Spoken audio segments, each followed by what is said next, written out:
மற்றவாளுக்கு அமைதி இல்லாததுனால அமைதியா இருக்கணும்னு நினைக்கிறவாளை கூட அமைதியா இருக்க விட மாட்டான்.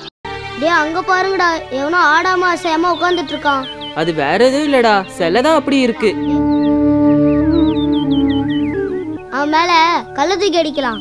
அப்ப அவன் மேல பட்டுச்சுன்னா வலிக்கும். அவன் அசைவான், அதுல இருந்து தெரிஞ்சிடும். அந்த விருப்பாட்சி குகையில உட்காந்து தியானம் பண்றச்சே ஒரு வித்தியாசமான விவரிக்க முடியாத அனுபவம், ஒரு உணர்வு கிடைச்சது. விருப்பாட்சி குகைக்கு வெளியில தான் அஸ்வினி நின்னுட்டு இருந்தா. அங்கேருந்து ரமணர் படத்தை அப்படியே பார்த்துட்டு இருந்தா. அப்போ ஒரு ஸ்ட்ரீக் ஆஃப் சன்லைட் அவன் முகத்துல வந்து விழுந்தது.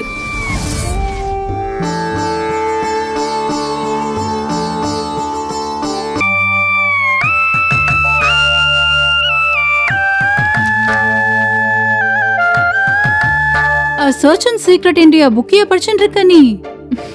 So what? இது நான் படிக்க கூடாத புக்கா என்ன? நான் அன்னைக்கே சொன்னேனே ரமணர் எப்படியாவது இவளை இழுத்துடுவார்னு. ரமணர் சம்பந்தப்பட்ட புக்கை நான் படிக்கிறதுனால நான் மொத்தமா மாறிட்டேன், ரமணர் என் மனசையே மாத்திட்டார் அப்படின்னு ஆச்சரியமோ சந்தோஷமோ நீங்க எல்லாம் பட வேண்டாம். I'll give you yet another book. அதையும் படிச்சு பாரு.